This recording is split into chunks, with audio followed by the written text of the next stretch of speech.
Punjabi radio ਜੋ S ਸੁਣ ਰਹੇ ਸਾਰੇ ਸਰੋਤਿਆਂ ਦਾ ਸਵਾਗਤ ਕਰਦੇ ਹਾਂ ਜੀ। ਖਬਰ ਤੇ ਨਜ਼ਰ ਪ੍ਰੋਗਰਾਮ ਦੇ ਵਿੱਚ ਖਬਰ ਤੇ ਨਜ਼ਰ ਪ੍ਰੋਗਰਾਮ ਦੇ ਵਿੱਚ ਸਾਡੇ ਨਾਲ ਹੋਣਗੇ ਬਲਤੇਜ ਪੰਨੂ ਜੀ, ਦੱਸਣਗੇ ਭਾਰਤ ਪੰਜਾਬ ਦੇ ਵਿੱਚ ਕੀ ਕੁਛ ਉੱਥਰ ਪੁੱਥਰ ਹੋ ਰਹੀ ਆ। ਖਬਰਾਂ ਤੋਂ ਪਹਿਲਾਂ ਧੰਨਵਾਦ ਕਰਨਾ ਚਾਹੁੰਦੇ ਹਾਂ ਸਾਡੇ ਸਪਾਂਸਰ ਜਿਨ੍ਹਾਂ ਨੇ ਇਸ ਪ੍ਰੋਗਰਾਮ ਨੂੰ ਸਪਾਂਸਰ ਕੀਤਾ, ਸਭ ਤੱਕ ਪਹੁੰਚਾਇਆ ਜੀ। ਖਾਲਸਾ ਇੰਸ਼ੋਰੈਂਸ ਏਜੰਸੀ ਵਾਲੇ ਸਾਨੂੰ ਜੇ ਤੋਂ ਜਿਨ੍ਹਾਂ ਦਾ phone number 4082722500। Gurdeep Singh Virdi Clovis, Ishanjit Singh Kaloti Yuba City, Satnam Singh Shergill Selma, Bahadur Singh Gill Fowler ਤੋਂ, ਸੁੱਚਾ ਸਿੰਘ ਜੀ ਫਰਜ਼ਨਾ ਤੋਂ, ਹਰਵਿੰਦਰ ਸਿੰਘ ਸਮਰਾ ਜੁੱਬਾ ਸਿਟੀ, ਜੱਸੀ ਗਿੱਲ, ਤਲਵਿੰਦਰ ਸਿੰਘ ਤੇ ਪ੍ਰੀਤਮ ਸਿੰਘ ਗਿੱਲ ਬੇਕਰਸਫੀਲਡ ਤੋਂ ਬਹੁਤ ਬਹੁਤ ਧੰਨਵਾਦ ਕਰਦੇ ਹਾਂ। ਪ੍ਰੋਗਰਾਮ ਨੂੰ ਸਪਾਂਸਰ ਕੀਤਾ, ਸਭ ਤੱਕ ਪਹੁੰਚਾਇਆ ਜੀ। ਸਾਡੇ ਨਾਲ ਜੁੜ ਚੁੱਕੇ ਨੇ ਬਲਤੇਜ ਪੰਨੂ ਜੀ, ਸਤਿ ਸ਼੍ਰੀ ਅਕਾਲ, ਸਵਾਗਤ ਹੈ ਜੀ। ਸਤਿ ਸ਼੍ਰੀ ਅਕਾਲ ਜੀ, ਬਹੁਤ ਮਿਹਰਬਾਨੀ ਜੀ, ਧੰਨਵਾਦ। ਤੇ ਜੀ ਸਭ ਤੋਂ ਪਹਿਲੀ ਖਬਰ ਕਰਦੇ ਹਾਂ ਜੀ, ਮਨਪ੍ਰੀਤ ਨੇ ਜਿਸ ਤਰ੍ਹਾਂ ਬਿਆਨ ਦਿੱਤੇ ਆ, ਹੁਣ ਉਸ ਦੀ ਪਿੱਠ ਤੇ ਆਏ ਕਾਂਗਰਸੀ। ਬਿਲਕੁਲ ਜੀ, ਐਕਚੁਅਲੀ ਇਹਦੇ 'ਚ ਇੰਨੀ ਕੁ ਦੇਖਣ ਵਾਲੀ ਗੱਲ ਹੈ ਕਿ ਜਿਹੜੀ ਸੀਨੀਅਰ ਲੀਡਰਸ਼ਿਪ ਅਕਾਲੀ ਦਲ ਦੀ ਹੈ ਉਹ ਇਹਨਾਂ ਬਿਆਨਾਂ ਦੇ ਉੱਤੇ ਚੁੱਪ ਵੱਟੀ ਬੈਠੀ ਹੈ ਜੀ। ਪਹਿਲੇ ਦਿਨ ਥੋੜ੍ਹਾ ਜਿਹਾ ਜ਼ਰੂਰ ਕੁਛ ਜਿਹੜੇ ਲੀਡਰ ਨੇ ਉਹਨਾਂ ਦੇ ਬਿਆਨ ਆਇਆ ਸੀ ਲਿਖਤੀ ਰੂਪ ਦੇ ਵਿੱਚ, ਪਰ ਜਿਹੜੇ ਇਲਜ਼ਾਮ ਜਿਹੜੇ ਲਾਏ ਗਏ ਆ ਉਹਦੇ ਉੱਤੇ ਸੀਨੀਅਰ ਲੀਡਰਸ਼ਿਪ ਜਿਹੜੀ ਹੈ ਜੀ ਉਹ ਬਿਲਕੁਲ ਚੁੱਪ ਹੈ। ਉਹਨਾਂ ਦਾ ਕਿਸੇ ਕਿਸਮ ਦਾ ਕੋਈ ਬਿਆਨ ਉਹਦੇ ਉੱਤੇ ਜਿਹੜਾ ਆਇਆ ਨਹੀਂ। ਜਦੋਂ ਢੀਂਡਸਾ ਪਰਿਵਾਰ ਦੇ ਉੱਤੇ ਜਿਹੜਾ ਜੀ ਪਿਛਲੇ ਦਿਨਾਂ ਦੇ ਵਿੱਚ ਇੱਕ ਲਾਇਆ ਸੀਗਾ ਇਲਜ਼ਾਮ, ਜਿਹੜਾ ਫੜਿਆ ਗਿਆ ਸੀ ਗੈਂਗਸਟਰ, ਉਹਨੇ ਉਦੋਂ ਵੀ ਅਕਾਲੀ ਦਲ ਜਿਹੜਾ ਚੁੱਪ ਰਿਹਾ ਸੀਗਾ। ਤਾਂ ਉਹ ਢੀਂਡਸਾ ਪਰਿਵਾਰ ਦੀ ਪਿੱਠ ਤੇ ਨਹੀਂ ਸੀ ਆਇਆ। ਸ਼ਾਇਦ ਕਿਤੇ ਨਾ ਕਿਤੇ ਇਹ ਜਿਹੜਾ ਤੁਸੀਂ ਕਹਿ ਸਕਦੇ ਹੋ ਕਿ ਹੁਣ ਜਿਹੜਾ ਜੀ ਬਾਦਲ ਪਰਿਵਾਰ ਦੀ ਪਿੱਠ ਦੇ ਉੱਤੇ ਜਿਹੜੀ ਸੀਨੀਅਰ ਲੀਡਰਸ਼ਿਪ ਹੈ ਉਹ ਤਾਂ ਅਜੇ ਜਿਹੜੀ ਜੀ ਉਹ ਖੜੀ ਨਜ਼ਰ ਨਹੀਂ ਆ ਰਹੀ। ਪਰ ਜਿਹੜਾ ਮਨਪ੍ਰੀਤ ਸਿੰਘ ਬਾਦਲ ਹੋਰਾਂ ਨੇ ਜਿਹੜੇ ਦੋਸ਼ ਲਾਏ ਆ ਉਹਦੇ ਵਾਸਤੇ ਕੁਛ ਵਿਧਾਇਕ ਨੇ ਜਿਹੜੇ ਕਾਂਗਰਸ ਦੇ, ਜਿਹੜੇ ਸੁਖਜਿੰਦਰ ਸਿੰਘ ਰੰਧਾਵਾ, ਸੁਖ ਸਰਕਾਰੀਆ, ਬਲਬੀਰ ਸਿੰਘ ਸਿੱਧੂ, ਕੁਲਜੀਤ ਸਿੰਘ ਨਾਗਰਾ, ਬਰਿੰਦਰਮੀਤ ਪਾੜਾ, ਤਰਸੇਮ ਡੀਸੀ, ਇੰਦਰਵੀਰ ਬੁਲਾਰੀਆ, ਧਰਮਵੀਰ ਅਗਨੀਹੋਤਰੀ, ਅਮਿਤ ਵਿਜ, ਇਹ ਸਾਰੇ ਦੇ ਸਾਰੇ ਜਿਹੜੇ ਜੀ ਇਹਨਾਂ ਨੇ ਇੱਕ ਬਿਆਨ ਜਾਰੀ ਕੀਤਾ ਔਰ ਇਹ ਕਿਹਾ ਗਿਆ ਜੀ ਕਿ ਸ਼੍ਰੋਮਣੀ ਗੁਰਦੁਆਰਾ ਪ੍ਰਬੰਧਕ ਕਮੇਟੀ ਦੁਆਰਾ ਸੁਰਿੰਦਰ ਕੌਰ ਬਾਦਲ ਦੇ ਭੋਗ ਦੇ ਉੱਤੇ ਕੀਤੇ ਗਏ ਖਰਚ, ਦਾਜ ਲੈਣ ਦਾ ਮਾਮਲਾ, ਸਰਕਾਰੀ ਹੈਲੀਕਾਪਟਰ ਦੀ ਦੁਰਵਰਤੋਂ ਤੇ ਸਰਕਾਰੀ ਮਸ਼ੀਨਰੀ ਦਾ ਇਸਤੇਮਾਲ ਮਾਮਲੇ ਦੇ ਉੱਤੇ ਇਹ ਬਾਦਲ ਪਰਿਵਾਰ ਜਿਹੜਾ ਜੀ ਉਹ ਚੁੱਪ ਕਿਉਂ ਆ। ਨਾਲ ਦੀ ਨਾਲ ਇਹ ਵੀ ਕਿਹਾ ਗਿਆ ਕਿ ਸੁਖਬੀਰ ਸਿੰਘ ਬਾਦਲ ਦੇ ਉੱਤੇ ਦਾਜ ਲੈਣ ਦਾ ਪਰਚਾ ਜਿਹੜਾ ਦਰਜ ਹੋਣਾ ਚਾਹੀਦਾ, ਕਿਉਂਕਿ ਉਹਨਾਂ ਨੇ ਕਾਰ ਜਿਹੜੀ ਆ ਉਹ ਦਾਜ ਦੇ ਵਿੱਚ ਮੰਗੀ ਸੀਗੀ। ਔਰ ਨਾਲ ਦੀ ਨਾਲ ਜਿਹੜਾ ਗੁੜਗਾਉਂ ਦੇ ਵਿੱਚ 18 ਏਕੜ ਦੇ ਪਲਾਟ ਦੇ ਉੱਤੇ ਹੋਟਲ ਖੜਾ ਕਰਨ ਵਾਲੇ ਮਾਮਲੇ ਦੇ ਉੱਤੇ ਵੀ ਇਹ ਕਿਹਾ ਗਿਆ ਕਿ ਇਹਨਾਂ ਮਾਮਲਿਆਂ ਦੇ ਉੱਤੇ ਜਿਹੜਾ ਕਿਉਂ ਨਹੀਂ ਬੋਲ ਰਹੇ ਸੁਖਬੀਰ ਸਿੰਘ ਬਾਦਲ ਹੋਰੀ। ਇੱਕੋ ਗੱਲ ਦੇ ਉੱਤੇ ਉਹਨਾਂ ਨੇ ਜਵਾਬ ਜਿਹੜਾ ਜੀ ਉਹ ਕਿਉਂ ਦਿੱਤਾ। ਉਧਰ ਮਨਪ੍ਰੀਤ ਬਾਦਲ ਨੇ ਇੱਕ ਹੋਰ ਜਿਹੜੀ ਇੰਟਰਵਿਊ ਹੈ ਜੀ ਉਹਦੇ ਵਿੱਚ ਇਹ ਕਿਹਾ ਕਿ ਸ਼ਾਇਦ ਬਾਦਲ ਪਰਿਵਾਰ ਨੂੰ ਪਤਾ ਨੀਗਾ ਕਿ ਜਦੋਂ ਲੰਗਰ ਜਿਹੜਾ ਦਿੱਤਾ ਜਾਂਦਾ ਉਹਦੀ ਕੋਈ ਪਰਚੀ ਵੀ ਕੱਟੀ ਜਾਂਦੀ ਹੈ। ਉਹਨਾਂ ਨੇ ਇਹ ਕਿਹਾ ਕਿ ਉਹਨਾਂ ਦੇ ਕੋਲੇ ਹਰੇਕ ਚੀਜ਼ ਦਾ ਸਬੂਤ ਮੌਜੂਦ ਹੈ ਤੇ ਲੋੜ ਪੈਣ ਦੇ ਉੱਤੇ ਉਹ ਸਬੂਤ ਜਿਹੜੇ ਜੀ ਉਹ ਸਾਹਮਣੇ ਜ਼ਰੂਰ ਲਿਆਉਣਗੇ। ਸੋ ਦੈਟਸ ਹੀ ਇਹ ਜਿਹੜੀ ਜੰਗ ਹੈ ਜੀ ਸ਼ਰੀਕਾਂ ਦੀ, ਇਹਦੇ ਵਿੱਚੋਂ ਉਹ ਕੁਛ ਨਿਕਲਦਾ ਜਿਹਨੂੰ ਪੰਜਾਬ ਵਾਲੇ ਉਡੀਕ ਰਹੇ ਆ ਜਾਂ ਮਹਿਜ਼ ਥੋੜੇ ਦਿਨਾਂ ਦੇ ਬਿਆਨਾਂ ਦੇ ਉੱਤੇ ਜਿਹੜਾ ਜੀ ਉਹ ਇਹ ਰਹਿ ਜਾਂਦਾ। ਬਿਲਕੁਲ, ਜਿਸ ਤਰ੍ਹਾਂ ਤੁਸੀਂ ਇੱਕ ਗੱਲ ਕੀਤੀ ਆ ਕਿ ਅਕਾਲੀ ਦਲ ਦੇ ਸੀਨੀਅਰ ਲੀਡਰਸ਼ਿਪ, ਇਹ ਸੱਚ ਹੈ ਕਿ ਕਈ ਵਾਰੀ ਹੁਣ ਇਹ ਸੁਣਿਆ ਨਹੀਂ ਦਲਜੀਤ ਸਿੰਘ ਚੀਮਾ ਗੱਲ ਤੇ ਬਿਆਨ ਦੇਣ ਆ ਜਾਂਦੇ ਸੀਗੇ, ਅੱਗੇ ਨੂੰ ਭੂੰਦੜ ਸੀ, ਚੰਦੂ ਮਾਜਰਾ ਸੀ, ਇਹ ਕੋਈ ਵੀ ਨਹੀਂ ਅੱਜ ਕੱਲ੍ਹ ਬੋਲ ਰਿਹਾ। ਬਿਲਕੁਲ ਜੀ, ਬਿਲਕੁਲ ਨਹੀਂ ਬੋਲ ਰਿਹਾ ਜੀ, ਇਹ ਦਰੁਸਤ ਹੈ। ਇਹੀ ਜਿਹੜਾ ਮੈਂ ਜੀ ਐਕਚੁਅਲੀ ਦੇਖਣ ਵਾਲੀ ਗੱਲ ਇਹ ਹੈ, ਮੈਂ ਕੱਲ ਵੀ ਸਾਂਝਾ ਕੀਤਾ ਸੀਗਾ ਕਿ ਜਿਹੜਾ ਸੁਖਬੀਰ ਸਿੰਘ ਬਾਦਲ ਹੋਰਾਂ ਨੇ ਮਨਪ੍ਰੀਤ ਬਾਦਲ ਦੇ ਬਿਆਨ ਨੂੰ ਕੱਟਿਆ, ਜਿਹੜਾ ਉਹ ਉਹਨਾਂ ਨੇ ਕਿਸੇ ਜਗ੍ਹਾ ਦੇ ਉੱਤੇ ਕੋਈ ਪ੍ਰੈਸ ਕਾਨਫਰੰਸ ਕਰਕੇ, ਅਕਸਰ ਛੋਟੀ ਛੋਟੀ ਗੱਲ ਦੇ ਉੱਤੇ ਪ੍ਰੈਸ ਕਾਨਫਰੰਸ ਕਰਦੇ ਆ, ਕਿਸੇ ਜਿਹੜਾ ਇਲੈਕਟ੍ਰੋਨਿਕ ਮੀਡੀਆ ਜਾਂ ਉਹਨੂੰ ਨਹੀਂ ਬਿਆਨ ਦਿੱਤਾ ਜੀ। ਇਹ ਲਿਖਤ ਰੂਪ ਦੇ ਵਿੱਚ ਬਿਆਨ ਹੈ। ਲਿਖਤ ਰੂਪ ਦੇ ਵਿੱਚ ਇਹ ਹੈ ਜੀ ਕਿ ਟੈਕਨੀਕਲੀ ਕੁਝ ਚੀਜ਼ਾਂ ਜਿਹੜੀਆਂ ਉਹ ਦੇਖ ਕੇ ਦਿੱਤਾ ਗਿਆ, ਬਾਕੀ ਸਾਰੀਆਂ ਜਿੰਨੇ ਉਹਨੇ ਸਵਾਲ ਮਨਪ੍ਰੀਤ ਬਾਦਲ ਨੇ ਉਠਾਏ ਉਹ ਦੱਬ ਲਏ ਗਏ। ਇੱਕੋ ਗੱਲ ਦੇ ਉੱਤੇ ਇਹ ਕਿਹਾ ਗਿਆ ਜੀ ਕਿ ਦੱਸੇ ਕਿ ਸ਼੍ਰੋਮਣੀ ਗੁਰਦੁਆਰਾ ਪ੍ਰਬੰਧਕ ਕਮੇਟੀ ਜਿਹੜਾ ਜੀ ਉਹਦਾ ਸਬੂਤ ਕੀ ਆ ਕਿ ਉੱਥੋਂ ਲੰਗਰ ਜਿਹੜਾ ਆਇਆ ਸੀਗਾ। ਪਰ ਇੱਕ ਜਿਹੜੀ ਇੰਟਰਵਿਊ ਮੈਂ ਪੜ੍ਹ ਰਿਹਾ ਸੀਗਾ ਮਨਪ੍ਰੀਤ ਬਾਦਲ ਹੋਰਾਂ ਦੀ, ਉਹਦੇ ਵਿੱਚ ਉਹਨਾਂ ਨੇ ਕਿਹਾ ਕਿ ਉਹਨਾਂ ਦੇ ਕੋਲੇ ਸਬੂਤ ਮੌਜੂਦ ਹੈ, ਬਲਕਿ ਉਹਨਾਂ ਨੇ ਇਹ ਕਿਹਾ ਕਿ ਉਹਨਾਂ ਨੂੰ ਨਹੀਂ ਪਤਾ ਕਿ ਜਿਹੜਾ ਇਹਦੀ ਰਸੀਦ ਵੀ ਕੱਟੀ ਜਾਂਦੀ ਹੈ। ਇਹਦਾ ਮਤਲਬ ਇਹ ਆ ਕਿ ਮਨਪ੍ਰੀਤ ਬਾਦਲ ਦੇ ਕੋਲੇ ਉਹ ਰਸੀਦ ਜਿਹੜੀ ਉਹ ਹੈਗੀ ਹੈ, ਜਿਹੋ ਜਿਹੀ ਗੱਲਬਾਤ ਉਹ ਲੱਗ ਰਿਹਾ ਜੀ। ਇਟ ਮੀਨਸ ਕਿ ਇਹ ਮਾਮਲਾ ਜਿਹੜਾ ਜੀ ਘਟੂਗਾ ਨਹੀਂ। ਹਾਂ, ਜਿਹੜਾ ਪੁਆਇੰਟ ਤੁਸੀਂ ਉਠਾਇਆ ਜੀ, ਪੁਆਇੰਟ ਐਕਚੁਅਲੀ ਵੇਖਣ ਵਾਲਾ ਹੀ ਉਹ ਹੈ। ਮੈਂ ਇਸ ਕਰਕੇ ਉਹਦੇ ਨਾਲ ਉਹਨੂੰ ਜੋੜਿਆ ਜੀ ਕਿ ਜਦੋਂ ਢੀਂਡਸਾ ਪਰਿਵਾਰ ਦੇ ਉੱਤੇ ਮੁਸ਼ਕਿਲ ਆਈ ਪਿਛਲੇ ਦਿਨਾਂ 'ਚ, ਉਦੋਂ ਕੋਈ ਸੀਨੀਅਰ ਲੀਡਰ ਜਿਹੜਾ ਸੀਗਾ ਜੀ ਉਹ ਸੁਖਦੇਵ ਸਿੰਘ ਢੀਂਡਸਾ ਜਾਂ ਉਹਦੇ ਮੁੰਡੇ ਪਰਮਿੰਦਰ ਸਿੰਘ ਢੀਂਡਸਾ ਦੇ ਬਾਰੇ 'ਚ ਨਹੀਂ ਬੋਲਿਆ।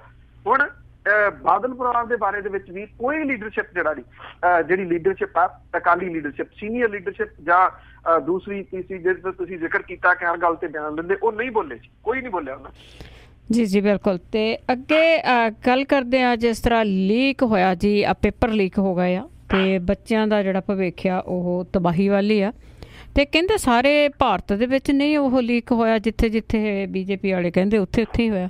ਬਿਲਕੁਲ ਜੀ, ਇਹ ਐਕਚੁਅਲੀ ਤੁਸੀਂ ਕਹਿ ਲਓ ਕਿ ਇਹ ਕਿਸੇ ਤਰੀਕੇ ਦੇ ਨਾਲ ਬਚਣ ਦੀ ਜਿਹੜੀ ਕੋਸ਼ਿਸ਼ ਹੈ ਨਾ ਜੀ, ਉਹ CBSE ਕਰ ਰਹੀ ਹੈ, ਕਿਉਂਕਿ ਜਿਹੜੇ ਵਿਦਿਆਰਥੀ ਨੇ ਜੀ, ਉਹਨਾਂ ਮੁਲਕ ਭਰ ਦੇ ਵਿੱਚ ਉਹਨਾਂ ਦਾ ਇਹ ਅੰਦੋਲਨ ਜਿਹੜਾ ਉਹ ਫੈਲਦਾ ਤੁਰਿਆ ਜਾ ਰਿਹਾ ਜੀ। ਵੱਖ-ਵੱਖ ਰਾਜਾਂ ਦੇ ਵਿੱਚ ਜਿਹੜੇ ਸਟੂਡੈਂਟਸ ਨੇ ਉਹ ਸੜਕਾਂ ਦੇ ਉੱਤੇ ਉਤਰੇ ਨੇ।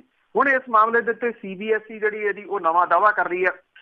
ਜਿਹੜੇ ਇਹਦੇ ਹੈਗੇ ਨੇ ਜੀ ਸੈਕਟਰੀ ਅਨਿਲ ਸਵਰੂਪ, ਉਹਨੇ ਇਹ ਕਿਹਾ ਕਿ 12ਵੀਂ ਇਕਨੋਮਿਕਸ ਦਾ ਪੇਪਰ ਲੀਕ ਹੋਇਆ ਸੀਗਾ ਤੇ ਇਹਦੀ 25 ਅਪ੍ਰੈਲ ਨੂੰ ਦੁਬਾਰਾ ਜਿਹੜਾ ਜੀ ਇਹ ਪੇਪਰ ਲਿਆ ਜਾਊਗਾ। ਉਹਨਾਂ ਨੇ ਇਹ ਵੀ ਕਿਹਾ ਕਿ 10ਵੀਂ ਦਾ ਜਿਹੜਾ ਮੈਥ ਦਾ ਪੇਪਰ ਦੇਸ਼ ਭਰ ਦੇ ਵਿੱਚ ਲੀਕ ਨਹੀਂ ਸੀ ਹੋਇਆ। ਉਹਨਾਂ ਨੇ ਕਿਹਾ ਕਿ ਇਹਦੀ ਦੁਬਾਰਾ ਜਿਹੜਾ ਐਗਜ਼ਾਮ ਹੈ ਉਹ ਨਹੀਂ ਲਿਆ ਜਾਊਗਾ। ਜ਼ਰੂਰਤ ਪਈ ਤਾਂ ਸਿਰਫ ਦਿੱਲੀ, NCR ਤੇ ਹਰਿਆਣੇ ਦੇ ਵਿੱਚ ਪੇਪਰ ਜਿਹੜਾ ਜੀ ਇਹ ਹੋ ਸਕਦਾ। ਉਹਨਾਂ ਨੇ ਇਹ ਵੀ ਕਿਹਾ ਕਿ ਜੇ ਪੇਪਰ ਇਹ ਲੈਣਾ ਵੀ ਹੈ ਤਾਂ ਇਹਦਾ ਫੈਸਲਾ 15 ਦਿਨਾਂ ਦੇ ਵਿੱਚ ਜਾਂਚ ਪੂਰੀ ਹੋਣ ਤੋਂ ਬਾਅਦ ਲਿਆ ਜਾਊਗਾ ਕਿ ਪੇਪਰ ਇਹ ਲੈਣਾ ਜਾਂ ਨਹੀਂ। ਜੇ ਹੋਇਆ ਤਾਂ ਉਹਨਾਂ ਨੇ ਇਹ ਵੀ ਕਿਹਾ ਕਿ ਜੁਲਾਈ ਦੇ ਵਿੱਚ ਦੁਬਾਰਾ ਜਿਹੜਾ ਜੀ ਇਹ ਪੇਪਰ ਹੋ ਸਕਦਾ, ਜਦੋਂ ਕਿ ਜਿਹੜਾ ਜੀ ਘੱਟ ਤੋਂ ਘੱਟ ਮੱਧ ਪ੍ਰਦੇਸ਼, ਬਿਹਾਰ ਤੇ ਝਾਰਖੰਡ ਦੇ ਵਿੱਚ ਜਿਹੜਾ ਜੀ ਇਹ ਮੈਥ ਦਾ ਪੇਪਰ WhatsApp ਦੇ ਉੱਤੇ ਜਿਹੜਾ ਜੀ ਉਹ ਮਿਲ ਰਿਹਾ ਸੀਗਾ। ਇਹ ਵੀ ਕਿਹਾ ਜਾ ਰਿਹਾ ਜੀ ਕਿ ਜਿਹੜੀ ਗੂਗਲ ਹੈ ਤੇ WhatsApp ਜਿਹੜਾ ਉਹਦੇ ਤੋਂ ਮਦਦ CBSE ਨੇ ਜਿਹੜੀ ਹੈ ਜੀ ਉਹ ਮੰਗੀ ਆ, ਕਿ ਕਿਹਨਾਂ ਨੇ ਜਿਹੜੀ WhatsApp ਤੋਂ ਤਾਂ ਇਹ ਮਦਦ ਮੰਗੀ ਆ ਕਿ ਕਿੱਥੋਂ ਇਹ ਜਿਹੜਾ ਜੀ ਪੇਪਰ ਲੀਕ ਆਊਟ ਹੋਇਆ, ਔਰ ਜਿਹੜੀ ਗੂਗਲ ਤੋਂ ਮਦਦ ਜਿਹੜੀ ਹੈ ਜੀ ਇਹ ਮੰਗੀ ਜਾ ਰਹੀ ਹੈ ਕਿ ਜਿਹੜਾ ਵਿਸਲ ਬਲੋਅਰ ਸੀਗਾ, ਜਿਹਨੇ ਐਕਚੁਅਲੀ CBSE ਦੇ ਚੇਅਰਪਰਸਨ ਜਿਹੜੇ ਆ ਉਹਨੂੰ ਈਮੇਲ ਭੇਜ ਕੇ 10ਵੀਂ ਦਾ ਮੈਥ ਦਾ ਪੇਪਰ ਲੀਕ ਹੋਣ ਦੀ ਸੂਚਨਾ ਜਿਹੜੀ ਦਿੱਤੀ ਸੀਗੀ। ਹੁਣ ਤੁਸੀਂ ਦੇਖੋ ਜੀ, ਲੱਭਿਆ ਕੀ ਜਾ ਰਿਹਾ ਕਿ ਉਹ ਵਿਸਲ ਬਲੋਅਰ ਲੱਭਿਆ ਜਾਵੇ ਕਿ ਕਿਹਨੇ ਇਹ ਜਾਣਕਾਰੀ ਜਿਹੜੀ ਹੈ ਜੀ ਉਹ ਦਿੱਤੀ ਆ। ਹੁਣ ਇੱਕ ਬੰਦੇ ਨੇ ਆਪਣੀ ਜ਼ਿੰਮੇਵਾਰੀ ਜਿਹੜੀ ਜੀ ਉਹ ਸਮਝਦਿਆਂ ਹੋਇਆ ਇਹਦੇ ਤੋਂ ਅਗਾਊਂ ਸੂਚਿਤ ਕਰਤਾ ਤੇ ਗੂਗਲ ਨੂੰ ਇਹ ਲਿਖਿਆ ਜਾ ਰਿਹਾ ਕਿ ਉਹ ਬੰਦੇ ਦਾ ਜਿਹੜਾ ਜੀ ਉਹ ਦੱਸੋ ਤੇ ਉਹਨੇ ਇਹ ਕਿਉਂ ਜਾਂ ਉਹ ਕੌਣ ਆ ਬੰਦਾ ਜਿਹੜਾ ਵਿਸਲ ਬਲੋਅਰ ਜਿਹਨੇ ਇਹ ਦੱਸਿਆ। ਉਹਨੂੰ ਲੱਭਣ ਦੀ ਜਿੰਨੀ ਕੋਸ਼ਿਸ਼ ਕੀਤੀ ਜਾ ਰਹੀ ਹੈ, ਲੀਕ ਕਰਨ ਵਾਲਿਆਂ ਨੂੰ ਉਨੀ ਲੱਭਣ ਦੀ ਕੋਸ਼ਿਸ਼ ਨਹੀਂ ਕੀਤੀ ਜਾ ਰਹੀ। ਜੀ ਜੀ, ਪਰ ਹੋਇਆ ਤਾਂ ਹੈ ਨਾ, ਇਹ ਤਾਂ ਉਹਨਾਂ ਨੂੰ ਪਤਾ ਆ। ਤੇ ਅੱਗੇ ਜੇ ਕੱਪੜਿਆਂ ਦੀ ਗੱਲ ਕਰੀਏ ਕਿ ਹਰੇਕ ਦਿਨ ਕੋਈ ਨਾ ਕੋਈ ਕੱਪੜੇ ਦੀ ਗੱਲ ਕਰਦੇ ਆ। ਬਰਨਾਲਾ ਨਗਰ ਸੁਧਾਰ ਦੇ ਵਿੱਚ ਕੱਪੜਾ ਫੜਿਆ ਗਿਆ ਤੇ ਸਿੱਧੂ ਨੇ 4 ਅਫਸਰ ਮੁਅੱਤਲ ਕੀਤੇ। ਬਿਲਕੁਲ ਜੀ, ਐਕਚੁਅਲੀ ਇਹ ਨਾ ਬਰਨਾਲੇ ਦੇ ਵਿੱਚ ਕਲੋਨੀ ਬਣੀ ਸੀਗੀ ਜਿਹੜੀ ਜਦੋਂ ਕੈਪਟਨ ਅਮਰਿੰਦਰ ਸਿੰਘ ਹੋਰਾਂ ਦੀ ਪਹਿਲੀ ਸਰਕਾਰ ਸੀ 2002 ਵਾਲੀ, ਉਹਦੇ ਵਿੱਚ ITI ਚੌਕ ਦੇ ਕੋਲੇ ਇਹ ਕੋਈ 18.25 ਏਕੜ ਦੇ ਵਿੱਚ ਜਿਹੜਾ ਜੀ ਇੱਥੇ ਉਸਾਰੀ ਕੀਤੀ ਗਈ ਸੀਗੀ। ਅਕਾਲੀ ਭਾਜਪਾ ਸਰਕਾਰ ਨੇ ਜਿਹੜਾ ਜੀ ਨੀਂਹ ਪੱਥਰ ਸੀਗਾ ਇਹਨੂੰ ਪਾਸੇ ਕਰਦਿਆਂ ਹੋਇਆ ਬਰਨਾਲਾ ਟਰਸਟ ਸੁਧਾਰ ਦੇ ਰਾਹੀਂ ਜਿਹੜੀ ਸੀ ਅਗਰਸੈਨ ਇਨਕਲੇਵ ਦਾ ਨੀਂਹ ਪੱਥਰ ਜਿਹੜਾ ਜੀ ਉਹ ਰੱਖਤਾ, ਔਰ 2009 ਦੇ ਵਿੱਚ ਪਲਾਟ ਜਿਹੜੇ ਸੀ ਉਹਦੇ ਵਾਸਤੇ ਜਿਹੜੀਆਂ ਜੀ ਉਹ ਐਪਲੀਕੇਸ਼ਨ ਮੰਗੀਆਂ। ਇੱਥੇ ਕੁਝ ਫਲੈਟ ਜਿਹੜੇ ਜੀ ਉਹ ਬਣਾਏ ਗਏ ਸੀਗੇ, LIG ਫਲੈਟ ਸੀਗੇ 84 ਦੇ ਕਰੀਬ, ਜਿਹੜੇ 2010 ਦੇ ਵਿੱਚ ਕੱਟੇ ਗਏ। ਔਰ ਇਹਦੇ ਸੰਬੰਧੀ ਜਿਹੜਾ ਜੀ ਜਿਹੜੇ ਉੱਥੇ ਫਲੈਟ ਜਿਹਨਾਂ ਨੂੰ ਮਿਲੇ ਸੀ ਉਹਨਾਂ ਦੀਆਂ ਸ਼ਿਕਾਇਤਾਂ ਜਿਹੜੀਆਂ ਉਹ ਆ ਰਹੀਆਂ ਸੀਗੀਆਂ। ਤਾਂ ਜਿਹੜਾ ਬਰਨਾਲਾ ਨਗਰ ਸੁਧਾਰ ਟਰਸਟ ਹੈ, ਇਹਦੇ 5 ਅਫਸਰਾਂ ਨੂੰ ਜਿਹੜਾ ਜੀ ਦੋਸ਼ ਪੱਤਰ ਹੁਣ ਜਾਰੀ ਕਰਕੇ ਇਹਨਾਂ ਦੇ ਵਿੱਚੋਂ 4 ਨੂੰ ਮੁਅੱਤਲ ਕਰ ਦਿੱਤਾ ਗਿਆ। ਇਹਨਾਂ ਦੇ ਵਿਰੁੱਧ ਬਰਨਾਲੇ ਦੇ ਵਿੱਚ ਜਿਹੜੀ ਜੀ ਮਹਾਰਾਜਾ ਅਗਰਸੈਨ ਇਨਕਲੇਵ ਹੈ ਉਹਦੇ ਵਿੱਚ ਫਲੈਟਾਂ ਦੀ ਉਸਾਰੀ ਦੇ ਵਿੱਚ ਵਿੱਤੀ ਊਣਤਾਈਆਂ ਜਿਹੜੀਆਂ ਦੀ ਉਹ ਸਾਹਮਣੇ ਆਈਆਂ ਨੇ। ਔਰ ਇਹਦੇ ਵਿੱਚ ਸਹਾਇਕ ਇੰਜੀਨੀਅਰ ਜਿਹੜਾ ਸ਼ਾਮਲ ਹੈ, ਕਾਰਜ ਸਾਧਕ ਆਫਿਸਰ ਜਿਹੜਾ ਜੀ ਉਹ ਸ਼ਾਮਲ ਹੈ।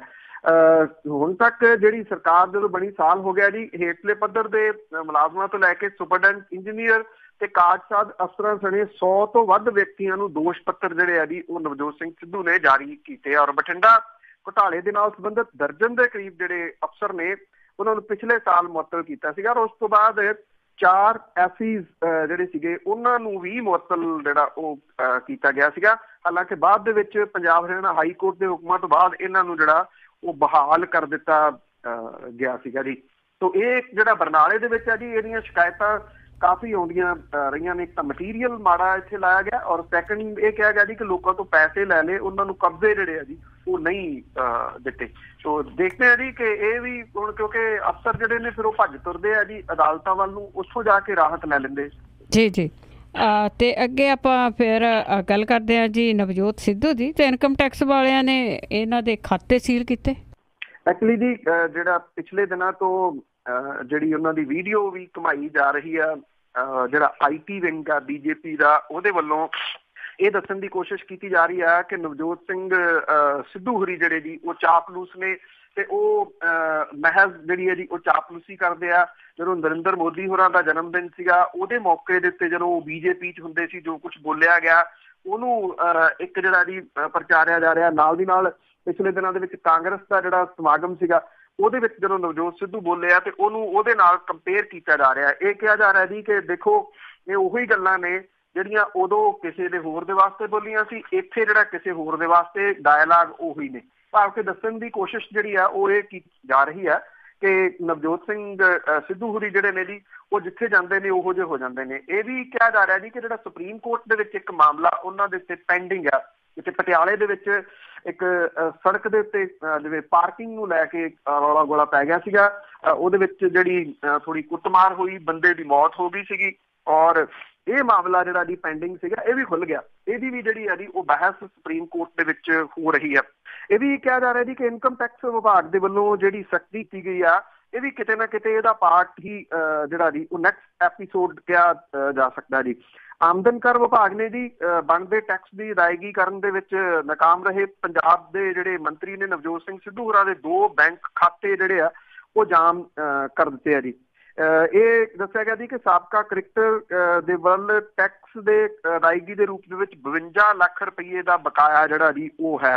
ਇਹ ਕਿਹਾ ਗਿਆ ਜੀ ਕਿ ਸਿੱਧੂ ਦੇ ਦਿੱਲੀ ਦੇ ਕਨਾਟ ਪਲੇਸ ਵਿੱਚ ਸਿਟੀ ਬੈਂਕ ਤੇ ਖਾਨ ਮਾਰਕੀਟ ਦੇ HDFC ਬੈਂਕ ਦੇ ਜਿਹੜੇ ਖਾਤੇ ਆ ਉਹਨਾਂ ਨੂੰ ਜਾਮ ਕੀਤਾ ਗਿਆ। ਇਨਕਮ ਟੈਕਸ ਜਿਹੜੀ ਹੈ ਜੀ ਉਹ ਬਕਾਇਆ ਦੀ ਅਦਾਇਗੀ ਦੇ ਵਾਸਤੇ ਨਵਜੋਤ ਸਿੰਘ ਸਿੱਧੂ ਹੋਰਾਂ ਦੇ ਨਾਲ ਜਿਹੜਾ ਜੀ ਉਹ ਸੰਪਰਕ ਦੇ ਵਿੱਚ ਹੈ। ਕਈ ਵਾਰੀ ਉਹਨਾਂ ਰਾਬਤਾ ਕੀਤਾ, ਪਰ ਇਹ ਕਿਹਾ ਗਿਆ ਜੀ ਕਿ ਕੋਈ ਜਵਾਬ ਦੇਣਾ ਮੁਨਾਸਿਬ ਨਹੀਂ ਸਮਝਿਆ ਨਵਜੋਤ ਸਿੰਘ ਸਿੱਧੂ ਹੋਰਾਂ ਨੇ। ਤੇ ਹੁਣ ਫਿਰ ਇਨਕਮ ਟੈਕਸ ਨੇ ਜਿਹੜਾ ਜੀ ਉਹ ਆਪਣਾ ਕੱਢ ਲਿਆ ਜੀ, ਔਰ ਇਹ 2 ਖਾਤੇ ਜਿਹੜੇ ਆ ਜੀ ਉਹ ਜਾਮ ਕਰਤੇ। ਜਦੋਂ ਕਿ ਨਵਜੋਤ ਸਿੰਘ ਸਿੱਧੂ ਹੋਰਾਂ ਨੇ ਇਸ ਮਾਮਲੇ ਦੇ ਉੱਤੇ ਜਿਹੜਾ ਜੀ 2 ਦਿਨ ਪਹਿਲਾਂ ਇਹ ਕਿਹਾ ਸੀਗਾ ਕਿ ਉਹ ਬਿਲਕੁਲ ਕਲੀਅਰ ਨੇ ਇਨਕਮ ਟੈਕਸ ਦੇ ਮਾਮਲੇ ਦੇ ਉੱਤੇ, ਉਹਨਾਂ ਵੱਲ ਕੋਈ ਬਕਾਇਆ ਜਿਹੜਾ ਜੀ ਉਹ ਨਹੀਂ ਹੈਗਾ। ਔਰ ਉਹਨਾਂ ਨੇ ਕਿਹਾ ਕਿ ਪਿਛਲੇ 10 ਸਾਲਾਂ ਤੋਂ ਉਹਨਾਂ ਦੀਆਂ ਜਿੰਨੀਆਂ ਫਾਈਲਾਂ ਨੇ ਇਨਕਮ ਟੈਕਸ ਦੀਆਂ ਉਹ ਬਿਲਕੁਲ ਠੀਕ ਠਾਕ ਨੇ। ਇਹ ਕਿਹਾ ਜਾ ਰਿਹਾ ਜੀ ਕਿ ਵੜੇਵਾਂ ਜਿਹੜਾ ਪਾਇਆ ਜਾ ਰਿਹਾ, ਮੈਂ ਤੁਹਾਨੂੰ ਡਿਟੇਲ ਦੱਸੀ ਸੀ ਕਿ ਕੀ ਇਹਦਾ ਕਾਰਨ ਜਿਹੜਾ ਜੀ ਹੋ ਸਕਦਾ ਹੈ ਕਿ ਜਿਹੜਾ ਬੋਲੂਗਾ ਫਿਰ ਉਹਨੂੰ ਭੁਗਤਣਾ ਤਾਂ ਪਊਗਾ। ਬਿਲਕੁਲ ਜੀ, ਨਹੀਂ ਤਾਂ ਪਹਿਲਾਂ ਵੀ ਉਹ ਇੱਥੇ ਹੀ ਸੀਗੇ। ਤੇ ਕਿਹੜੇ ਕਾਰਨਾਂ ਕਰਕੇ ਭਾਰਤ 2 ਨੂੰ ਬੰਦ ਰਹੇਗਾ? ਐਕਚੁਅਲੀ ਜੀ ਇੱਕ ਮਾਮਲਾ ਜਿਹੜਾ ਕਾਫੀ ਤੂਲ ਫੜਦਾ ਜਾ ਰਿਹਾ।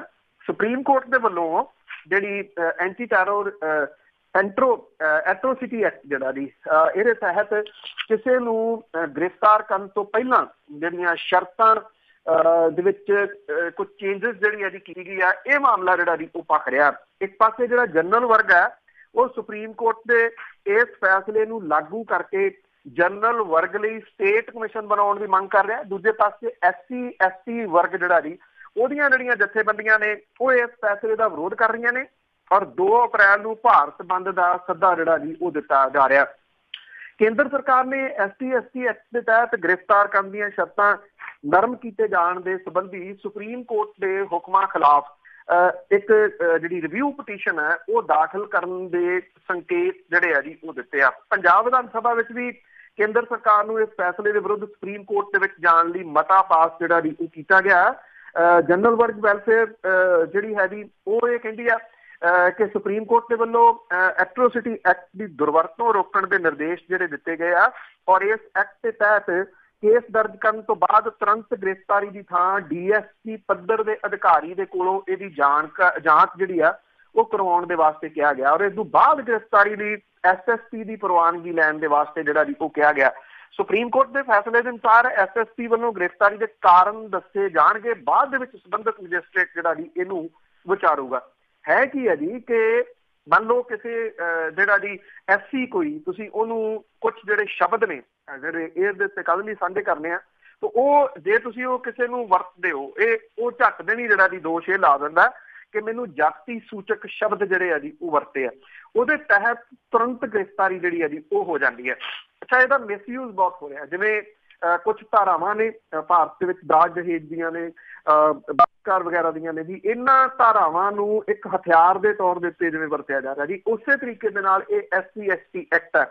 ਕੋਈ ਵੀ ਵਿਅਕਤੀ ਜਿਹੜਾ ਜੀ ਉਹ ਉੱਠਦਾ ਉਹਦੇ ਕੋਲ ਸਿੱਧਾ ਜਾ ਜੀ ਕਿ ਇਹਨੇ ਮੈਨੂੰ ਜਾਤੀ ਸੂਚਕ ਸ਼ਬਦ ਜਿਹੜੇ ਜੀ ਉਹ ਵਰਤੇ ਆ, ਬਿਨਾਂ ਕਿਸੇ ਇਨਵੈਸਟੀਗੇਸ਼ਨ ਤੋਂ, ਬਿਨਾਂ ਕਿਸੇ ਚੀਜ਼ ਤੋਂ ਝੱਟ ਦੇਣੀ ਉਸ ਬੰਦੇ ਦੀ ਗ੍ਰਿਫਤਾਰੀ ਜਿਹੜੀ ਆ ਜੀ ਉਹ ਹੋ ਜਾਂਦੀ, ਕਿਉਂਕਿ ਨਾਨ ਬੇਲੇਬਲ ਅਫੈਂਸ ਹੈ। ਸੁਪਰੀਮ ਕੋਰਟ ਨੇ ਇਹਦੇ ਉੱਤੇ ਪਿਛਲੇ ਦਿਨੀ ਨਜ਼ਰਸਾਨੀ ਕਰਦਿਆਂ ਹੋਇਆ ਇਹ ਜਿਹੜੀ ਗੱਲ ਆਖੀ ਕਿ ਤੁਰੰਤ ਗ੍ਰਿਫਤਾਰੀ ਨਹੀਂ ਹੋਊਗੀ ਜੇ ਕਿਸੇ ਦੇ ਉੱਤੇ ਤੁਸੀਂ ਦੋਸ਼ ਲਾਓਗੇ। DSP ਪੱਧਰ ਦਾ ਜਿਹੜਾ ਅਧਿਕਾਰੀ ਹੈ ਜੀ ਉਹ ਪਹਿਲਾਂ ਜਾਂਚ ਕਰੂਗਾ, ਉਹ ਜਾਂਚ ਕਰਕੇ SSP ਨੂੰ ਜਿਹੜੀ ਜੀ ਦਊਗਾ, ਫਿਰ SSP ਦੇ ਕੋਲੇ ਹੱਕ ਹੋਊਗਾ ਕਿ ਉਹ ਗ੍ਰਿਫਤਾਰੀ ਬਣਦੀ ਹੈ ਜਾਂ ਨਹੀਂ। ਸੈਕੰਡ, ਜੇ SSP ਗ੍ਰਿਫਤਾਰੀ ਦੇ ਹੁਕਮ ਦਿੰਦਾ ਤਾਂ ਉਹਨੂੰ ਡਿਟੇਲ ਦੱਸਣੀ ਪਊਗੀ ਕਿ ਇਹ ਐਕਟ ਜਿਹੜਾ ਜੀ ਕਿਉਂ ਲਾਇਆ ਜਾ ਰਿਹਾ। ਹੁਣ ਇਹਦੇ ਨਾਲ ਦੋ ਵਰਗ ਜਿਹੜੇ ਜੀ ਉਹ ਆਮੋ ਸਾਹਮਣੇ ਇਕੱਠੇ ਹੋ ਗਏ। ਇੱਕ SC ਜਿਹੜਾ ਵਰਗ ਹੈ ਜੀ ਉਹ 2 ਤਰੀਕ ਨੂੰ ਬੰਦ ਦਾ ਸੱਦਾ ਦੇ ਰਿਹਾ। ਜਿਹੜਾ ਜਨਰਲ ਵਰਗ ਹੈ ਉਹ ਕਹਿੰਦਾ ਕਿ ਸੁਪਰੀਮ ਕੋਰਟ ਦਾ ਇਹ ਸਹੀ ਫੈਸਲਾ ਹੈ ਤੇ ਇਸ ਕਰਕੇ ਉਹ ਬੰਦ ਦਾ ਵਿਰੋਧ ਜਿਹੜਾ ਜੀ ਉਹ ਕਰਨਗੇ। ਸੋ ਇਹ ਦੋ ਧਿਰਾਂ ਜਿਹੜੀਆਂ ਜੀ ਉਹ ਆਮੋ ਸਾਹਮਣੇ ਹੋ ਗਈਆਂ ਨੇ ਇਹਦੀ ਵਜ੍ਹਾ ਨਾਲ। ਬਿਲਕੁਲ ਜੀ, ਇਹ ਇਹਨਾਂ ਦੇ ਵਿੱਚ ਇੱਕ ਗੱਲ ਮੇਰੇ ਕਦੇ ਵੀ ਸਮਝ ਨਹੀਂ ਆਈ ਕਿ ਜਾਤੀ ਦੇ ਨਾਂ ਉੱਤੇ ਤਾਂ ਅਸੀਂ ਪੋਲੀਟੀਕਲ ਪਾਰਟੀਆਂ ਬਣਾਈਆਂ ਹੋਈਆਂ ਆ, ਪਰ ਇਹ ਹਥਿਆਰ ਕਿਉਂ ਵਰਤੇ ਜਾਂਦੇ ਆ। ਤੇ ਅੱਗੇ ਮਹੀਨੇ ਤੋਂ ਇੱਕ ਆੜਤੀਆ ਪਰਿਵਾਰ ਜਿਹੜਾ ਉਹ ਲਾਪਤਾ ਸੀ, ਪਰ ਉਹਨਾਂ ਦੀਆਂ ਲਾਸ਼ਾਂ ਮਿਲੀਆਂ। ਦੇਖੋ ਜੀ, ਐਕਚੁਅਲੀ ਇਹ ਸਰਾਵਾਂ ਬੋਦਲਾਂ ਦੇ ਵਿੱਚ ਇੱਕ ਆੜਤੀ ਪਰਿਵਾਰ ਸੀਗਾ ਜੀ। ਤਕਰੀਬਨ 28-29 ਦਿਨ ਹੋ ਗਏ ਜੀ, ਇਹਨਾਂ ਦਾ ਕੁਛ ਪਤਾ ਨਹੀਂ ਸੀ ਲੱਗ ਰਿਹਾ ਜੀ। ਔਰ ਇਹਨਾਂ ਦੀਆਂ ਪਰਿਵਾਰ ਦੇ 4 ਜੀਆਂ ਦੀਆਂ ਲਾਸ਼ਾਂ ਜਿਹੜੀਆਂ ਰਾਜਸਥਾਨ ਨਹਿਰ ਦੇ ਵਿੱਚੋਂ ਹੁਣ ਮਿਲੀਆਂ ਨੇ। 3 ਲਾਸ਼ਾਂ ਪਰਿਵਾਰ ਦੀ ਕਾਰ ਦੇ ਵਿੱਚ ਤੇ ਚੌਥੀ ਪਿੰਡ ਅਧਨੀਆਂ ਨੇੜੇ ਜਿਹੜੀ ਹੈ ਜੀ ਉਹ ਮਿਲੀ ਦੱਸੀ ਜਾ ਰਹੀ ਹੈ। ਜਿਹੜਾ ਥਾਣਾ ਕਬਰ ਵਾਲੀ ਪੁਲਿਸ ਦੇ ਵੱਲੋਂ ਇਸ ਪਰਿਵਾਰ ਦੀ ਭਾਲ ਕੀਤੀ ਜਾ ਰਹੀ ਸੀਗੀ। ਇਹ ਕਿਹਾ ਗਿਆ ਜੀ ਕਿ ਨਹਿਰ ਦਾ ਪਾਣੀ ਘਟਿਆ ਤੇ ਤਾਂ ਕਰਕੇ ਜਿਹੜੀਆਂ ਦੀ ਇਹਨਾਂ ਲਾਸ਼ਾਂ ਦਾ ਪਤਾ ਲੱਗਿਆ ਜੀ। ਐਕਚੁਅਲੀ ਸਰਾਵਾਂ ਬੋਦਲਾਂ ਦਾ ਦਰਬਾਰਾ ਸਿੰਘ ਹੈ, ਉਹਨੇ ਸ਼ਿਕਾਇਤ ਦਰਜ ਕਰਾਈ ਸੀ ਕਿ ਉਹਦੀ ਘਰਵਾਲੀ ਬਲਜਿੰਦਰ ਕੌਰ, ਉਹਦਾ ਪੁੱਤ ਮਹਾਵੀਰ ਸਿੰਘ ਇਹ ਆੜਤੀਆ ਸੀਗਾ, ਉਹਦੀ ਨੂੰਹ, ਉਹਦਾ ਪੋਤਰਾ ਜਿਹੜੇ ਸੀਗੇ ਜੀ ਉਹ ਘਰੋਂ 3 ਮਾਰਚ ਨੂੰ ਦਵਾਈ ਲੈਣ ਗਏ, ਮੁੜ ਕੇ ਜਿਹੜਾ ਜੀ ਉਹ ਘਰ ਨਹੀਂ ਪਰਤੇ। ਪਿੰਡ ਦੇ ਸਰਪੰਚ ਦੇ ਮੁਤਾਬਕ ਜਿਹੜਾ ਮਹਾਵੀਰ ਸਿੰਘ ਸੀਗਾ ਨਾ ਤਾਂ ਉਹ ਮਾਨਸਿਕ ਤੇ ਨਾ ਆਰਥਿਕ ਤੌਰ ਤੇ ਪਰੇਸ਼ਾਨ ਸੀਗਾ। ਉਹ ਪਹਿਲਾਂ ਫੌਜ ਦੇ ਵਿੱਚ ਵੀ ਰਿਹਾ, ਰਿਟਾਇਰ ਹੋਣ ਤੋਂ ਬਾਅਦ ਉਹਨੇ ਆੜਤ ਦਾ ਆਪਣਾ ਕੰਮ ਜਿਹੜਾ ਜੀ ਸ਼ੁਰੂ ਕੀਤਾ ਸੀਗਾ। ਔਰ ਕਾਰਨ ਜਿਹੜਾ ਜੀ ਉਹ ਕੀ ਹੋਇਆ ਇਹ ਕੁਛ ਵੀ ਅਜੇ ਜਿਹੜਾ ਜੀ ਉਹ ਪਤਾ ਨਹੀਂ ਲੱਗ ਰਿਹਾ। ਇਹ ਕਿਹਾ ਜਾ ਰਿਹਾ ਜੀ ਕਿ ਜਿਹੜਾ ਉਹਦਾ ਕੰਮ ਕੁਛ ਜਿਹੜੇ ਸੂਤਰ ਨੇ ਦੱਸਦੇ ਕਿ ਠੀਕ ਨਾ ਚੱਲਣ ਕਰਕੇ ਉਹਦੇ ਘਰੇ ਲੜਾਈ ਝਗੜਾ ਜਿਹੜਾ ਜੀ ਉਹ ਰਹਿੰਦਾ ਸੀਗਾ। ਡੋਮੈਸਟਿਕ ਵਾਇਲੈਂਸ ਦੇ ਨਾਲ ਜੋੜ ਕੇ ਇਸ ਕੇਸ ਨੂੰ ਵੀ ਜਿਹੜਾ ਜੀ ਉਹ ਵੇਖਿਆ ਜਾ ਰਿਹਾ ਪੁਲਿਸ ਦੀ ਤਰਫੋਂ। ਕੋਈ ਸੁਸਾਈਡ ਨੋਟ ਜਿਹੜਾ ਜੀ ਉਹ ਨਹੀਂ ਮਿਲਿਆ ਇਸ ਪਰਿਵਾਰ ਦਾ ਕਿ ਕੀ ਕਾਰਨ ਰਿਹਾ, ਉਹਨੇ ਆਪ ਇਹ ਕਾਰ ਸੁੱਟੀ ਜਾਂ ਕੋਈ ਦੁਸ਼ਮਣੀ ਵਗੈਰਾ ਜਿਹੜੀ ਹੈ ਕਿ ਸਾਰੇ ਦੇ ਸਾਰੇ ਮਾਰੇ ਗਏ ਡੁੱਬ ਕੇ ਜੀ। ਤੇ ਅੱਗੇ ਗੱਲ ਕਰਦੇ ਆ ਜੀ, ਜਿਸ ਤਰ੍ਹਾਂ ਕਈ ਲੋਕ ਆ ਆਪਣੀ ਜਿਹੜੀ ਕਿਹੜ ਕੱਢਣੀ ਹੁੰਦੀ ਹੈ ਕਿਸੇ ਦੇ ਵਿਆਹ ਸ਼ਾਦੀ ਜਾਂ ਗੁਰਦੁਆਰੇ 'ਚ ਲੜਦੇ ਆ, ਇਸੇ ਤਰ੍ਹਾਂ ਵਿਸਾਖੀ ਦੇ ਮੌਕੇ ਤੇ ਜਿਹੜੀਆਂ ਸਿਆਸੀ ਪਾਰਟੀਆਂ ਸ਼ਰੀਕ ਆਪਸ ਵਿੱਚ ਭਿੜਨਗੇ। ਬਿਲਕੁਲ ਜੀ, ਇਸ ਵਾਰੀ ਥੋੜਾ ਜਿਹਾ ਇਹ ਇੰਟਰਸਟਡ ਰਹੂਗਾ ਕਿਉਂਕਿ ਜਿਹੜਾ ਤਲਵੰਡੀ ਸਾਬੋ ਜਿੱਥੇ ਅਕਸਰ ਜਿਹੜੀਆਂ ਸਿਆਸੀ ਕਾਨਫਰੰਸਾਂ ਹੁੰਦੀਆਂ ਨੇ ਉੱਥੇ ਜਿਹੜਾ ਦੀ ਅਕਾਲੀ ਦਲ ਜਿਹੜਾ ਉਹ ਤਿਆਰੀ ਕਰ ਰਿਹਾ ਇੱਥੇ ਵੱਡੀ ਕਾਨਫਰੰਸ ਦੀ।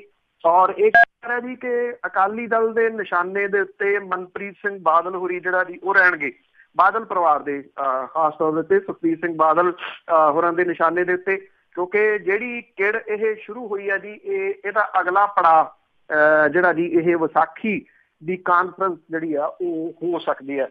ਇਹ ਕਿਹਾ ਜਾ ਰਿਹਾ ਜੀ ਕਿ ਅਕਾਲੀ ਦਲ ਨੇ ਸਮਝਦਾ ਕਿ ਉਹਦੇ ਕੋਲੇ ਮੁੱਦੇ ਬਹੁਤ ਨੇ, ਉਹ ਸਰਕਾਰ ਨੂੰ ਜਿਹੜਾ ਜੀ ਉਹ ਘੇਰ ਸਕਦਾ ਗੁੰਡਾ ਟੈਕਸ ਦੇ ਰੂਪ ਦੇ ਵਿੱਚ, ਰੇਤ ਮਾਫੀਏ ਦੇ ਰੂਪ ਦੇ ਵਿੱਚ। ਪਰ ਲੈ ਦੇ ਕੇ ਇਹ ਕਿਹਾ ਜਾ ਰਿਹਾ ਜੀ ਕਿ ਮਨਪ੍ਰੀਤ ਬਾਦਲ ਜਿਹੜੇ ਨੇ ਉਹ ਉਹਨਾਂ ਦੇ ਨਿਸ਼ਾਨੇ ਦੇ ਉੱਤੇ ਹੋ ਸਕਦੇ ਆ ਇਸ ਕਾਨਫਰੰਸ ਦੇ ਵਿੱਚ। ਕਾਂਗਰਸ ਨੇ ਵੀ ਵਿਸਾਖੀ ਕਾਨਫਰੰਸ ਕਰਨ ਦਾ ਜਿਹੜਾ ਜੀ ਉਹ ਫੈਸਲਾ ਕੀਤਾ। ਇਹ ਕਿਹਾ ਕਿ ਮਾਘੀ ਕਿਉਂਕਿ ਉਹ ਸ਼ਹੀਦਾਂ ਦਾ ਦਿਨ ਹੁੰਦਾ ਇਸ ਕਰਕੇ ਨਹੀਂ ਸੀ ਕਾਨਫਰੰਸ ਕੀਤੀ, ਪਰ ਉਹ ਇਸ ਵਾਰੀ ਕਾਨਫਰੰਸ ਜਿਹੜੀ ਹੈ ਜੀ ਉਹ ਕਰਨਗੇ। ਇਹ ਕਿਹਾ ਜਾ ਰਿਹਾ ਜੀ ਕਿ ਜਿਹੜੀ 5 ਅਪ੍ਰੈਲ ਨੂੰ ਕਰਜ਼ਾ ਮੁਆਫੀ ਸਮਾਰੋਹ ਆ ਉਹ ਕਰਨੇ ਨੇ ਕਾਂਗਰਸ ਨੇ, ਉਹ ਬਣਾਉਣਾ ਚਾਹੂਗੀ ਇਸ ਕਾਨਫਰੰਸ ਦੇ ਮੌਕੇ ਦੇ ਉੱਤੇ। ਔਰ ਦੂਸਰਾ ਇਹ ਵੀ ਕਿਹਾ ਜਾ ਰਿਹਾ ਜੀ ਕਿ ਬਹੁਤੀ ਨਿਗਾਹ ਜਿਹੜੀ ਹੈ ਜੀ ਕਾਂਗਰਸ ਦੀ ਸਟੇਜ ਤੋਂ ਮਨਪ੍ਰੀਤ ਸਿੰਘ ਬਾਦਲ ਹੋਰਾਂ ਦੇ ਵੱਲ ਰਹੂਗੀ। ਇਹ ਕਿਹਾ ਜਾ ਰਿਹਾ ਜੀ ਕਿ ਜਿਵੇਂ ਮਤਲਬ ਪਹਿਲਾਂ ਵੀ ਜ਼ਿਕਰ ਕੀਤਾ ਇੱਕ ਇੰਟਰਵਿਊ ਦਾ, ਉਹਦੇ ਵਿੱਚ ਉਹਨਾਂ ਨੇ ਇਹ ਕਿਹਾ ਕਿ ਇਹ ਗੱਲਾਂ ਨੂੰ ਅੱਗੇ ਉਹ ਵਧਾਉਣਗੇ। ਜਿਹੜੇ ਪੱਤਰਕਾਰ ਭਾਈਚਾਰਾ ਜੀ ਉਹਨਾਂ ਦੀ ਨਿਗਾਹ ਵੀ ਇਸ ਗੱਲ ਦੇ ਉੱਤੇ ਰਹੂਗੀ ਕਿ ਮਨਪ੍ਰੀਤ ਸਿੰਘ ਬਾਦਲ ਹੋਰੀ ਜਿਹੜਾ ਜੀ ਉਹ ਅਗਲਾ ਐਪੀਸੋਡ ਜਿਹੜਾ ਜੀ ਉਹ ਕੀ ਲਿਆਉਂਦੇ ਆ। ਕਿਉਂਕਿ ਇੱਕ ਗੱਲ ਤਾਂ ਤਕਰੀਬਨ ਕਲੀਅਰ ਹੈ ਜੀ ਕਿ ਜਿਹੜੀ ਉਹਨਾਂ ਨੇ ਵਰਤੀ ਆ ਕਿ ਉਹ ਲੰਕਾ ਦੇ ਭੇਤੀ ਆ ਤੇ ਲੰਕਾ ਦੇ ਭੇਤੀ ਲੰਕਾ ਨੂੰ ਢਾਹ ਸਕਦੇ ਆ, ਸੁੱਟ ਜਿਹੜਾ ਜੀ ਹੋ ਸਕਦੇ ਆ। ਇੱਥੋਂ ਤੱਕ ਕਹਿੰਦੇ ਆ ਕਿ ਅਗਲੀਆਂ ਜਿਹੜੀਆਂ ਚੋਣਾਂ ਨੇ ਉਹਦੇ ਵਿੱਚ ਲੋਕਾਂ ਨੂੰ ਪਤਾ ਲੱਗ ਜਾਊਗਾ ਕਿ ਅਸਲੀ ਬਾਦਲ ਜਿਹੜੇ ਜੀ ਉਹ ਕਿਹੜੇ ਨੇ। ਸੋ ਬਾਦਲ ਵਰਸਸ ਬਾਦਲ ਜਿਹੜਾ ਜੀ ਇਹ ਵਿਸਾਖੀ ਦੇ ਮੌਕੇ ਦੇ ਉੱਤੇ ਵੀ ਇਹਦਾ ਅਗਲੀ ਕੜੀ ਜਿਹੜੀ ਹੈ ਜੀ ਉਹ ਸਾਹਮਣੇ ਆ ਸਕਦੀ ਹੈ। ਵੈਸੇ ਅਜੇ ਇਹਦੇ ਵਿੱਚ ਕਿਉਂਕਿ ਦਿਨ ਪਏ ਆ ਜੀ, ਸੋ ਉਦੋਂ ਤੱਕ ਜਿਵੇਂ ਮਾਮਲਾ ਜਿਹੜਾ ਜੀ ਇਹ ਚੱਲ ਰਿਹਾ, ਜਿਵੇਂ ਭਖ ਰਿਹਾ, ਜਿਵੇਂ ਕਾਂਗਰਸੀ ਜਿਹੜੇ ਜੀ ਮਨਪ੍ਰੀਤ ਬਾਦਲ ਦੀ ਪਿੱਠ ਤੇ ਆ ਗਏ ਨੇ, ਉਧਰ ਅਕਾਲੀ ਦਲ ਦੇ ਅੰਦਰੂਨੀ ਆਪਾਂ ਜਿਹੜੀ ਜੀ ਉਹ ਗੱਲ ਕੀਤੀ ਆ। ਇਹ ਵੀ ਹੋ ਸਕਦਾ ਕਿ ਜੇ ਉਦੋਂ ਤੱਕ ਜਿਹੜੀ ਲੀਡਰਸ਼ਿਪ ਜਿਹੜੀ ਆ ਅਕਾਲੀ ਦਲ ਦੇ ਪਿੱਛੇ ਨਹੀਂ ਖੜਦੀ ਤਾਂ ਉਹ ਇਸ ਮਾਮਲੇ ਨੂੰ ਨਾ ਜਿਹੜਾ ਜੀ ਉਹ ਅੱਗੇ ਉਭਾਰੇ। ਖਾਸ ਤੌਰ ਦੇ ਉੱਤੇ ਜਿਹੜੇ ਸਵਾਲ ਮਨਪ੍ਰੀਤ ਬਾਦਲ ਨੇ 3-4 ਜਿਹੜੇ ਜੀ ਉਹ ਉਠਾਏ ਆ, ਉਹਨਾਂ ਸਵਾਲਾਂ ਦੇ ਜਵਾਬ ਜਿਹੜੇ ਉਹ ਨਹੀਂ ਆਏ ਅਜੇ ਤੱਕ। ਇੱਕੋ ਚੀਜ਼ ਦੇ ਉੱਤੇ ਲੰਗਰ ਦੇ ਉੱਤੇ ਬਹੁਤਾ ਜਿਹੜਾ ਜੀ ਉਹਨਾਂ ਨੇ ਜ਼ੋਰ ਦਿੱਤਾ। ਇਹ ਜਿਹੜਾ ਮਾਮਲਾ ਜੀ ਜਿਹੜਾ ਸੋਸ਼ਲ ਮੀਡੀਆ ਦੇ ਰਾਹੀਂ WhatsApp ਗਰੁੱਪਾਂ ਦੇ ਵਿੱਚ ਖਾਸ ਤੌਰ ਦੇ ਉੱਤੇ ਲੰਗਰ ਵਾਲਾ ਮੁੱਦਾ ਜਿਹੜਾ ਜੀ ਉਹ ਇਸ ਵੇਲੇ ਚੁਟਕਲਿਆਂ ਦੇ ਰੂਪ ਦੇ ਵਿੱਚ ਛਾਇਆ ਪਿਆ ਜੀ। ਬਿਲਕੁਲ ਆ ਤਾਂ ਉਹ ਵੀ ਕਰ ਲਿਆ ਕਿ ਆਪਣੇ ਜਥੇਦਾਰ ਨੂੰ ਵੀ ਵਰਤ ਸਕਦੇ ਆ ਭਾਈ ਕੋਈ ਇੱਥੇ ਮੀਟਿੰਗ ਨਹੀਂ ਕਰਨੀ, ਸਿਆਸੀ ਮੀਟਿੰਗ ਨਹੀਂ ਕਰਨੀ। ਕਾਫੀ ਦਿਨ ਪਏ ਆ ਜਿਹਦੇ ਵਿੱਚ। ਤੇ ਅੱਗੇ ਬਜਟ ਸੀਗਾ ਜੀ ਸ਼੍ਰੋਮਣੀ ਗੁਰਦੁਆਰਾ ਪ੍ਰਬੰਧਕ ਕਮੇਟੀ ਦਾ, ਉਸ ਦੇ ਵਿੱਚ ਨਾਨਕ ਸ਼ਾਹ ਫਕੀਰ ਦਾ ਮਾਮਲਾ ਹੀ ਭਖਦਾ ਰਿਹਾ। ਬਿਲਕੁਲ ਜੀ 1159 ਕਰੋੜ ਰੁਪਏ ਦਾ ਬਜਟ ਤਾਂ ਜਿਹੜਾ ਜੀ ਉਹ ਪ੍ਰਵਾਨ ਹੋ ਗਿਆ, ਪਰ ਜ਼ਿਆਦਾ ਜਿਹੜਾ ਸੀ ਨਾ ਜੀ ਉਹ ਇਹ ਫਿਲਮ ਨੂੰ ਲੈ ਕੇ ਹੀ ਮਾਮਲਾ ਜਿਹੜਾ ਜੀ ਉਹ ਭਖਿਆ ਰਿਹਾ। ਅਕਾਲ ਤਖਤ ਦੇ ਜਥੇਦਾਰ ਗਿਆਨੀ ਗੁਰਬਚਨ ਸਿੰਘ ਤੇ ਸ਼੍ਰੋਮਣੀ ਕਮੇਟੀ ਦੇ ਸਾਬਕਾ ਜਨਰਲ ਸਕੱਤਰ ਸੁਖਦੇਵ ਸਿੰਘ ਭੌਰ ਹੋਰਾਂ ਦੇ ਵਿਚਾਲੇ ਤਕਰਾਰ ਵੀ ਜਿਹੜਾ ਜੀ ਉਹ ਇਸ ਫਿਲਮ ਨੂੰ ਲੈ ਕੇ ਹੋਇਆ। ਸ਼੍ਰੋਮਣੀ ਕਮੇਟੀ ਦੇ ਪ੍ਰਧਾਨ ਦਾ ਇਹ ਕਹਿਣਾ ਸੀਗਾ ਜੀ ਕਿ ਇਸ ਤਰ੍ਹਾਂ ਦੀਆਂ ਇਤਰਾਜ਼ਯੋਗ ਧਾਰਮਿਕ ਫਿਲਮਾਂ ਦੇ ਮਾਮਲੇ ਨੂੰ ਪੱਕੇ ਤੌਰ ਤੇ ਹੱਲ ਕਰਨ ਦੇ ਵਾਸਤੇ ਸ਼੍ਰੋਮਣੀ ਕਮੇਟੀ ਦੇ ਵੱਲੋਂ ਕਮੇਟੀ ਬਣਾਈ ਗਈ ਆ, ਜਿਹੜੀ ਸਿੱਖ ਸਿਧਾਂਤਾਂ ਦੇ ਮੁਤਾਬਕ ਬਣੀਆਂ ਫਿਲਮਾਂ ਨੂੰ ਹਰੀ ਝੰਡੀ ਜਿਹੜੀ ਹੈ ਜੀ ਉਹ ਦੇਊਗੀ। ਸੁਖਦੇਵ ਸਿੰਘ ਭੌਰ ਜਿਹੜੇ ਸੀ ਜੀ ਉਹਨਾਂ ਨੇ ਇਹ ਮਾਮਲਾ ਜਿਹੜਾ ਜੀ ਉਹ ਉਠਾਇਆ। ਇਹ ਵੀ ਕਿਹਾ ਕਿ ਇਦਾਂ ਦੇ ਫੈਸਲਿਆਂ ਦੇ ਨਾਲ ਸ਼੍ਰੋਮਣੀ ਕਮੇਟੀ ਦੀ ਸ਼ਾਖ ਨੂੰ ਢਾਹ ਜਿਹੜੀ ਹੈ ਜੀ ਉਹ ਲੱਗਦੀ ਹੈ, ਸੰਗਤਾਂ ਦੇ ਵਿੱਚ ਦੁਚਿੱਤੀ ਵਾਲਾ ਮਾਹੌਲ ਜਿਹੜਾ ਜੀ ਉਹ ਬਣਦਾ। ਉਹਨਾਂ ਨੇ ਕਿਹਾ ਕਿ ਇਸ ਫਿਲਮ ਦੇ ਬਾਰੇ ਸ਼੍ਰੋਮਣੀ ਕਮੇਟੀ ਪਹਿਲਾਂ ਉਹਨੇ ਸਹਿਮਤੀ ਜਿਹੜੀ ਉਹ ਕਿਉਂ ਦਿੱਤੀ। ਔਰ ਇਸ ਤੋਂ ਗਿਆਨੀ ਗੁਰਬਚਨ ਸਿੰਘ ਹੋਰਾਂ ਨੇ ਇਹ ਕਿਹਾ ਜੀ ਕਿ ਅਕਾਲ ਤਖਤ ਦੇ ਵੱਲੋਂ ਫਿਲਮ ਦੇ ਨਿਰਮਾਤਾ ਨੂੰ ਕੋਈ ਹਰੀ ਝੰਡੀ ਨਹੀਂ ਦਿੱਤੀ ਗਈ। ਸੁਖਦੇਵ ਸਿੰਘ ਭੌਰ ਹੋਰਾਂ ਨੇ ਕਿਹਾ ਕਿ ਉਹਨਾਂ ਦੇ ਕੋਲੇ ਉਹ ਚਿੱਠੀ ਮੌਜੂਦ ਹੈ ਜਿਹਦੇ ਵਿੱਚ ਇਸ ਫਿਲਮ ਦੇ ਸੋਲੇ ਜਿਹੜੇ ਆ ਜੀ ਉਹ ਗਾਏ ਗਏ ਆ। ਔਰ ਭੌਰ ਸਾਹਿਬ ਜਿਹੜੇ ਸੀਗੇ ਜੀ ਉਹਨਾਂ ਨੇ ਇਹ ਜਦੋਂ ਮਾਮਲਾ ਉਠਾਇਆ ਫਿਰ ਜਥੇਦਾਰ ਜਿਹੜੇ ਸੀ ਜੀ ਉਹ ਚੁੱਪ ਕਰ ਗਏ, ਕਿਉਂਕਿ ਤੁਹਾਨੂੰ ਯਾਦ ਹੋਣਾ ਜਦੋਂ ਜਿਹੜਾ ਇਹ ਗੁਰਮੀਤ ਰਾਮ ਰਹੀਮ ਹੈ ਉਹਨੂੰ ਮੁਆਫੀ ਦਿੱਤੀ ਗਈ, ਹੁਕਮਨਾਮਾ ਜਾਰੀ ਕੀਤਾ ਗਿਆ, ਮੁੜ ਕੇ ਫਿਰ ਜਿਹੜਾ ਜੀ ਉਹ ਵਾਪਸ ਲਿਆ ਗਿਆ। ਜਦੋਂ ਪਿਛਲੇ ਦਿਨਾਂ ਦੇ ਵਿੱਚ ਜਿਹੜਾ ਕਮਿਸ਼ਨ ਬੈਠਾ ਸੀਗਾ ਉਹਨਾਂ ਨੇ ਇਹ ਕਿਹਾ ਕਿ ਉਹਨਾਂ ਨੂੰ ਰਿਕਾਰਡ ਚਾਹੀਦਾ ਤੇ ਜਥੇਦਾਰ ਸਾਹਿਬ ਦਾ ਬਿਆਨ ਸੀ ਕਿ ਸਾਡੇ ਕੋਲੇ ਕੋਈ ਰਿਕਾਰਡ ਨਹੀਂ ਹੈਗਾ।